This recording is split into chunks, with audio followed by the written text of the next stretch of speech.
Bruno arriva vers 21 heures. Il avait déjà un peu bu et souhaitait aborder des sujets théoriques. J'ai toujours été frappé, commença-t-il avant même de s'être assis, par l'extraordinaire justesse des prédictions faites par Aldous Huxley dans Le meilleur des mondes. Quand on pense que ce livre a été écrit en 1932, c'est hallucinant. Depuis, la société occidentale a constamment tenté de se rapprocher de ce modèle. Contrôle de plus en plus précis de la procréation, qui finira bien un jour ou l'autre par aboutir à sa dissociation totale avec le sexe et à la reproduction de l'espèce humaine en laboratoire dans des conditions de sécurité et de fiabilité génétique totale. Disparition par conséquent des rapports familiaux, de la notion de paternité et de filiation. Élimination, grâce au progrès pharmaceutique, de la distinction entre les âges de la vie. Dans le monde décrit par Huxley, les hommes de 60 ans ont les mêmes activités, la même apparence physique, les mêmes désirs qu'un jeune homme de 20 ans. Puis, quand il n'est plus possible de lutter contre le vieillissement, on disparaît par euthanasie librement consentie. Très discrètement, très vite, sans drame. La société décrite par Brave New World est une société heureuse, dont ont disparu la tragédie et les sentiments extrêmes. La liberté sexuelle y est totale, plus rien n'y fait obstacle à l'épanouissement et au plaisir. Il demeure de petits moments de dépression, de tristesse et de doute, mais ils sont facilement traités par voie médicamenteuse. La chimie des antidépresseurs et des anxiolytiques a fait des progrès considérables. Avec un centicube, guérit 10 sentiments. C'est exactement le monde auquel aujourd'hui nous aspirons, le monde dans lequel aujourd'hui nous souhaiterions vivre.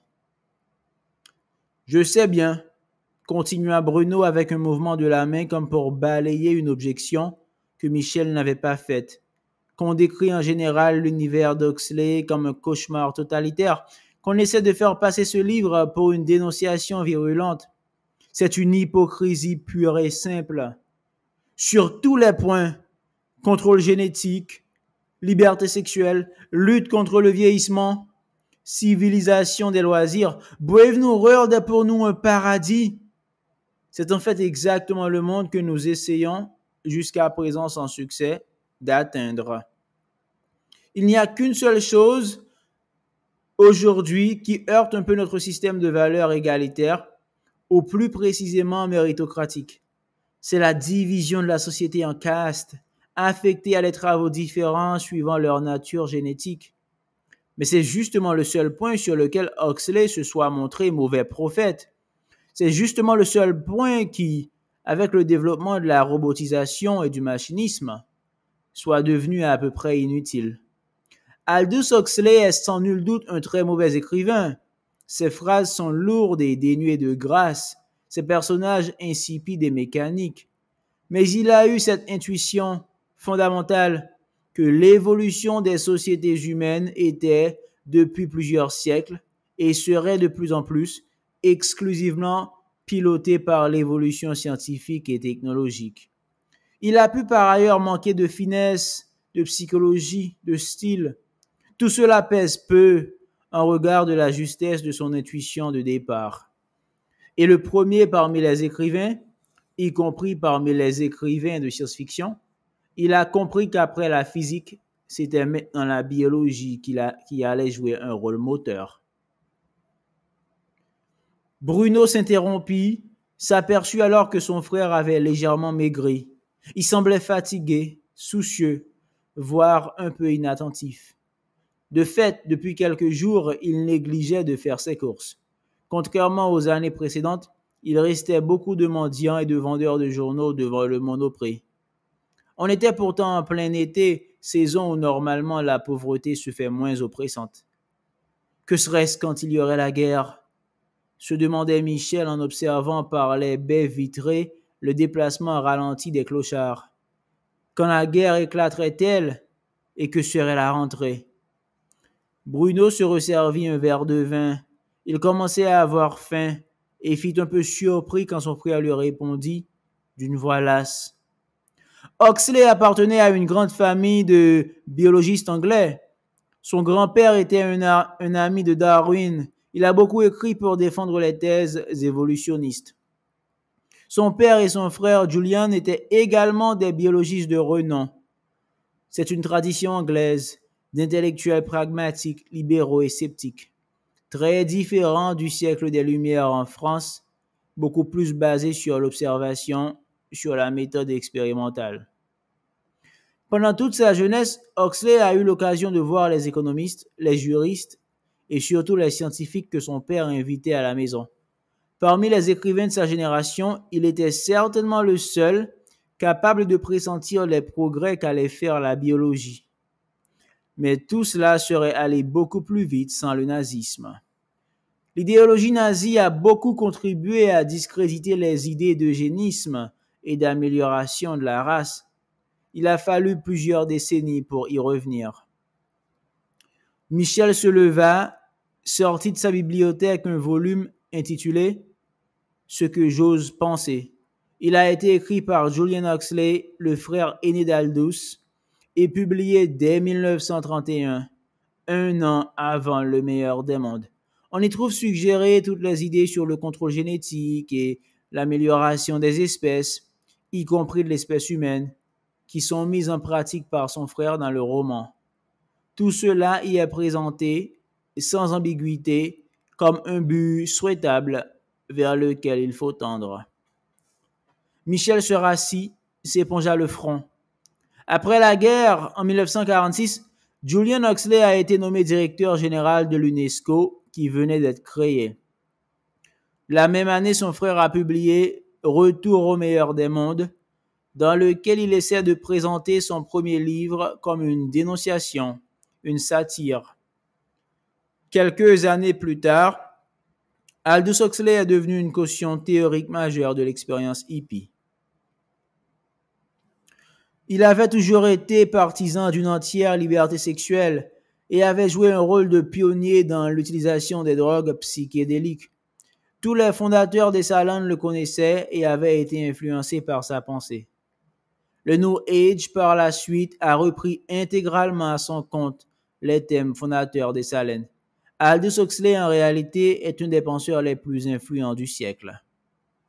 Ils allèrent manger dans un restaurant au coin de la rue qui proposait une fondue chinoise pour 2 personnes à 270 francs. Michel n'était pas sorti depuis 3 jours. « Je n'ai pas à manger aujourd'hui », remarqua-t-il avec une légère surprise. Il tenait toujours le livre à la main. Huxley a publié Il en 1962. C'est son dernier livre, poursuivit-il en remuant son riz gluant. Il situe l'action dans une île tropicale paradisiaque. La végétation et les paysages sont probablement inspirés du Sri Lanka. Sur cette île s'est développée une civilisation originale, à l'écart des grands courants commerciaux du XXe siècle, à la fois très avancée sur le plan technologique et respectueuse de la nature. Pacifiée, complètement délivrée des névroses familiales et des inhibitions judéo-chrétiennes. La nudité y est naturelle. La volupté et l'amour s'y pratiquent librement. Ce livre médiocre, mais facile à lire, a joué un rôle énorme sur les hippies et à travers eux, sur les adeptes du New Age. Si on y regarde de près, la communauté harmonieuse décrite dans Il a beaucoup de points communs avec celle du meilleur des mondes. De fait, Huxley lui-même, dans son probable état de gâtisme, ne semble pas avoir pris conscience de la ressemblance, mais la société décrite dans Il est aussi proche du meilleur des mondes que la société hippie libertaire l'est de la société bourgeoise libérale, ou plutôt de sa variante social-démocratie suédoise. Il s'interrompit, trempa une gamba dans la sauce piquante, reposa ses baguettes. Comme son frère, Aldous Huxley était un optimiste, dit-il finalement avec une sorte de dégoût. La mutation métaphysique ayant donné naissance au matérialisme et à la science moderne a eu de grandes conséquences. Le rationalisme et l'individualisme. L'erreur d'Huxley est d'avoir mal évalué le rapport de force entre ces deux conséquences. Spécifiquement, son erreur est d'avoir sous-estimé l'augmentation de l'individualisme produite par une conscience accrue de la mort. De l'individualisme naissent la liberté, la sensation du moi, le besoin de se distinguer et d'être supérieur aux autres. Dans une société rationnelle telle que celle décrite par le meilleur des mondes, la lutte peut être atténuée. La compétition économique, métaphore de la maîtrise de l'espace, n'a plus de raison d'être dans une société riche où les flux économiques sont maîtrisés. La compétition sexuelle, métaphore par le biais de la procréation et de la maîtrise du temps, n'a plus de raison d'être dans une société où la dissociation sexe-procréation est parfaitement réalisée. Mais Huxley oublie de tenir compte de l'individualisme. Il n'a pas su comprendre que le sexe, une fois dissocié de la procréation, subsiste moins comme principe de plaisir que comme principe de différenciation narcissique. Il en est de même du désir de richesse. Pourquoi le modèle de la social-démocratie suédoise n'a-t-il jamais réussi à l'emporter sur le modèle libéral?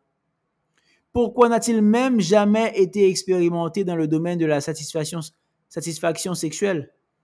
Parce que la mutation métaphysique opérée par la science moderne entraîne à sa suite l'individuation, la vanité, la haine et le désir. En soi, le désir, contrairement au plaisir, est source de souffrance, de haine et de malheur. Cela, tous les philosophes, non seulement les bouddhistes, non seulement les chrétiens, mais tous les philosophes dignes de ce nom l'ont su et enseigné.